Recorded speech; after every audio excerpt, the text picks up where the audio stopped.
So I could begin this story in a number of places, a couple of galaxies far, far away, but I'm going to begin this story in a place a little closer to home, a place called Texas. So as we say down in Texas, shalom y'all. I used to be the Israeli ambassador to the Republic of Texas, but I think that is a title I give to my friend in the hat over there. But I used to work for the Israeli consulate based in Houston, and the consulate that I worked for, I was the press officer. I did the media and public diplomacy. And the consulate that I worked for was a true mosaic of Israeli diversity. So the consul general was a gay Mizrahi, the deputy consul general was an Ethiopian Jew, our security was Russian, and we had a Hebrexican. A Hebrexican is a Jewish Mexican who did Latino affairs outreach about Israel to the communities of the Southwest. But the thing that I heard most often while I was living in Texas is whenever I came to the coasts and said that I was working for the Israeli Foreign Ministry there, they would always say, "Really? You got Jews in Texas?" So the answer to that is there's Jews the world over. And I'm going to share a little bit about some of the communities that I've encountered in my travels and written about. So our tale picks up in South Africa. The bit I'm about to share with you, I think, is very good news for the community here. In South Africa, they believe that if you shag a Jew, you get 7 years good luck. So, I'm glad to share this with you guys. I figure that, this could help the Jewish population. I found this out one night in a bar in the middle of South Africa. See, everybody knows about the Jews of Cape Town and Joburg. I was writing about the Jews of the hinterlands of South Africa. There's a tremendous amount of history of the Jews of South Africa. Some of you may know about, as I mentioned, Cape Town and Joburg. The history that's less known is about the Jewish communists who helped fight against apartheid. And I was doing some stories about Jews in the hinterlands. And I found out this piece by these two Afrikaans ladies in a bar, because when they found out I was Jewish, they started poking and prodding me. Said, "Come here, Jew boy, give me some of your luck." To which I replied, "I'm not a piece of kosher meat, ladies, please." But in South Africa, they have something called a Jewish tart, which perhaps is part of the South African culinary fare. So anyways, the tales that I'm going to tell you, I have a million tales from 1,000 Days on the Road because we have years and years of history. But I'm really going to touch upon 3 communities tonight. Our history has such richness. I've been to southern India where the Jewish community dates back to the time of Solomon and Sheba. I'm going to talk about the Jews of Tijuana. There's a converso community there, Jews who escaped the Inquisition and kept their Jewish life secret, but the traditions were still kept. Also, I'm going to talk about the Jews of Jamaica, because the Jews of Jamaica came over with Columbus. And I think the Jews of Jamaica help explain why Jews love reggae so much. So the types of Jews I'm going to talk about tonight, Jewish communities on the rise. The Jewish communities you find most on the rise are in Asia these days, in China specifically. There's so many layers of Jewish history in China, I can't even begin to get into all of it tonight. What I'm going to discuss is 2 layers of history. One of this being Shanghai. Shanghai was a city that was built by the Jews, by the Sassoon family. There was a fellow named Victor Sassoon who had owned over 100 buildings in Shanghai at the turn of the century. But more importantly, Shanghai was one of the last cities during World War II that didn't require papers for refugees to come to. So Shanghai became a port of refuge for Jews who were fleeing the Holocaust, who were fleeing persecution in Nazi Europe. So the Jews came to Shanghai and were able to find refuge and haven there. And once the Japanese occupied Shanghai, the Jews who were refugees were sent to a benign ghetto. It wasn't with walls, but it was where they were keeping track of the Jews. And so the Jews lived under the Japanese occupation with the Chinese who were also living there, and they began to craft ties with the communities. Most of the Jews left China after the fall of, after China went communist. But when China began to open up again, you had this tremendous rise of Jews, some of which you see in my pictures. So Shanghai is on the top. Beijing has one of the fastest growing Jewish communities in the world, and the community there has been growing in leaps and bounds. I think one of the interesting things you can see is the Chinese-style mikveh pagoda in the top left corner, top right corner. And Beijing just recently opened a kosher restaurant. This is the only picture in this presentation that is not mine. It's because the restaurant opened after I was there. But you can see you can get kosher fare in the middle of Beijing. It's quite lovely.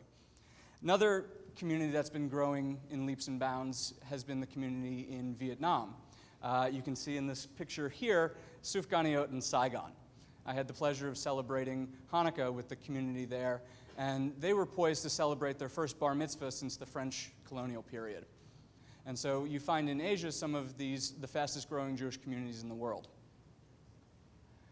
But to talk about the Jewish communities on the rise, it's also important to talk about Jewish communities in the twilight of their days. So what I'm going to talk to you about is the community of Cochin. Cochin is in southern India. It's in an area called Kerala, which is called God's own country.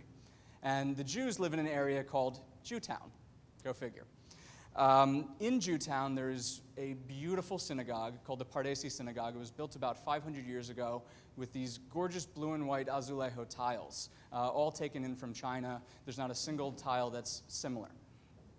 You have some pictures of what's left of Jewish life in Cochin. You have that on the side here with the woman knitting the kippah and what's left of Jewtown. Today there's about 8 people left who are originally from Jewtown. The other community that I'm talking about in the twilight of its days are the Jews of Egypt. We have pictures from the synagogue in Alexandria, pictures of the synagogue in Cairo. Now, at the turn of the century, Jewish life in Cairo was so rich that there was a Jewish community leader who wrote to the World Jewish Congress and said, you got to give up on this Jewish state project. All the Jews of Eastern Europe should come to Egypt. There's tolerance here. It's a haven for Jews. Stop with this Jewish state business. Send them to Egypt. Things have changed a bit in the last few years, but it has just a tremendous historical significance to the Jewish people. In Cairo, you can even visit a well that is reportedly where Moses was found. And then, of course, there's everything else in between. As I mentioned, there's a Jewish converso community in Tijuana. I did a story about that. This is a community, as I said, that came with the Inquisition. And the story that I found most common with this community was that of the grandmother who would light candles on Friday night but wouldn't tell the child what she was doing, or the mother who would cook pork in the house and then feed it to the dogs. So this community has been reconnecting with its Jewish roots. It had basically a reconversion in the mikveh that is the Pacific Ocean. And there's a very large, thriving Jewish community in Tijuana these days. There's actually 2 Jewish communities. I'll get into that. The other community that I have up here is Argentina. I spent some time living down there. If any of you have been to Argentina, there's a wonderful city called Bariloche. There's so many Israelis down in Patagonia that Bariloche has gained a nickname. The Jews of Argentina have a phenomenal flair, tango.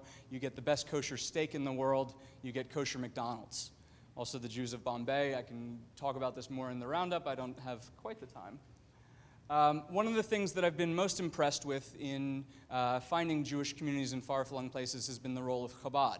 I'm definitely not an emissary for Chabad. I have my own issues with them, but I at least respect the work that they do, giving community and institution to Jewish communities in far-flung places. They've been phenomenal at having seders, at having Rosh Hashanah services, following around itinerant Israeli communities, or giving structure and purpose to Jewish communities that are dwindling. So I really respect the work that they do in finding Jewish communities in far-flung places. The last thing I'm going to talk about, as I mentioned, was the Jewish community of Tijuana and how there's 2 communities. The picture all the way on my right of the child holding a chicken, that would be the Jewish Community Center of Tijuana. That would also serve as the synagogue. The Jewish synagogue and community center was quite interesting because it had statues of the 2 lawgivers, one being Moses, the other being Benito Juarez. The picture in the middle is Mincha at the Blue Lagoon. That's in Jamaica.